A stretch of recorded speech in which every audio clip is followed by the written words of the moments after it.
Some mornings, you wake up already feeling heavy. No one has said a word, yet your heart is clouded with worries. What unexpected thing might happen today? Will someone upset me again?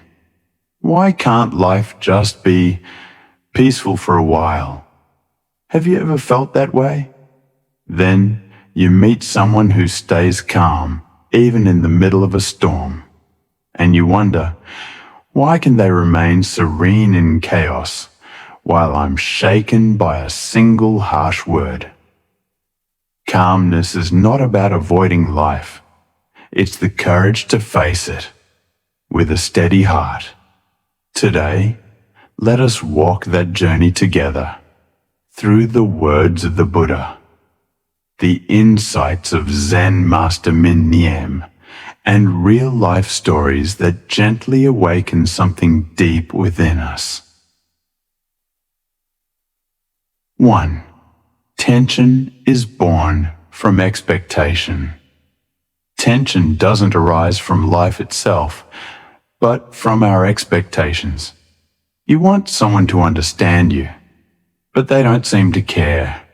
You want your plans to go smoothly, but life throws in obstacles. The more you crave, the deeper the disappointment.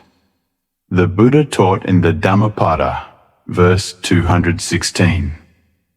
From craving arises sorrow. From craving arises fear. One who is free from craving knows neither sorrow nor fear. Pause for just a day and observe. How many times do you demand something? From others, from life? As we let go of those demands, something beautiful happens. Our mind becomes as light as a cloud. Example: have you ever felt upset because someone didn't reply to your message? But when you stop expecting it, you're free from that pain. 2.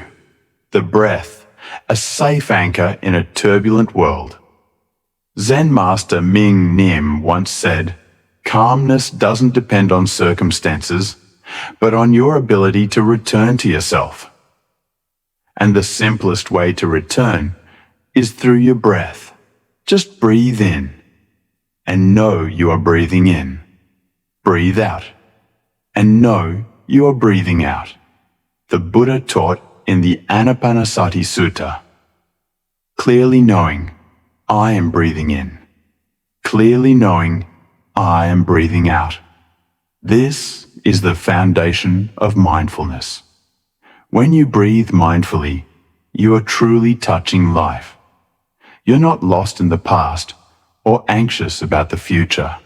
And the moment your awareness returns to the present, the storm outside loses its grip. Real story. A woman working in a high-stress office said, "I started placing my hand on my chest and taking 3 deep breaths every time I felt overwhelmed. That's it, and I feel like I'm no longer being dragged around by emotions." 3. Don't run from your emotions. Calmness is not the absence of emotion. It's the ability to feel fully without drowning in what you feel. If you're sad, acknowledge it. If you're angry, recognize it. But don't let those emotions dictate your actions. A Buddhist story. One day, a young mother came crying to the Buddha, begging him to bring her dead child back to life. The Buddha gently said, "Bring me a mustard seed from any home where no one has ever died." She went from house to house, but found death everywhere. At last, she returned, her tears now silent. She had touched the truth of impermanence and learned to accept loss without resistance. Reflection. It's not the emotions that hurt us, but our resistance to them that causes suffering. 4. Building inner strength through the smallest things. Inner strength is not built in one long meditation session. It's cultivated through the small moments we live each day. Sitting in silence for just 3 minutes each morning. Drinking tea without checking your phone. Walking slowly, mindfully, as if each step matters. Zen Master Min Nim reminds us, each moment of mindfulness is a brick, building the house of inner peace. True story. A taxi driver who listened to the healing radio shared, I used to snap when passengers were rude, but now I take a few deep breaths before I start driving each day. Since then, even when they yell, I just smile. That is real calm. Not because the world changed, but because he changed the way he showed up to it. Chapter 5. The storm outside doesn't have to shake the calm. Within, everyone goes through pain, illness, failure, loss. We can't avoid it, but we can choose how we respond. When something difficult happens, pause. Don't react right away. Breathe. Observe your body and mind. And then act. From clarity, not panic. The Buddha said in the Anguttara Nikaya, one who remains unmoved by praise or blame, gain or loss, joy or sorrow, is wise. That is calmness. Not rigid like stone, but fluid like water, flowing around rocks without breaking.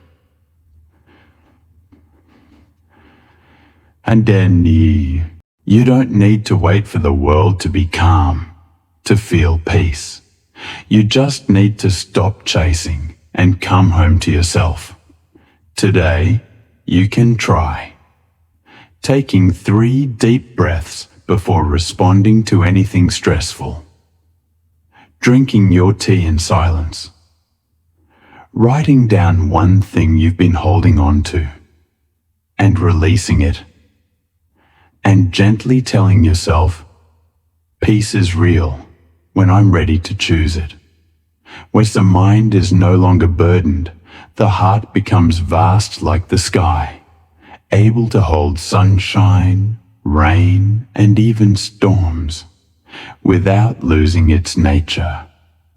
Namo Shakyamuni Buddha.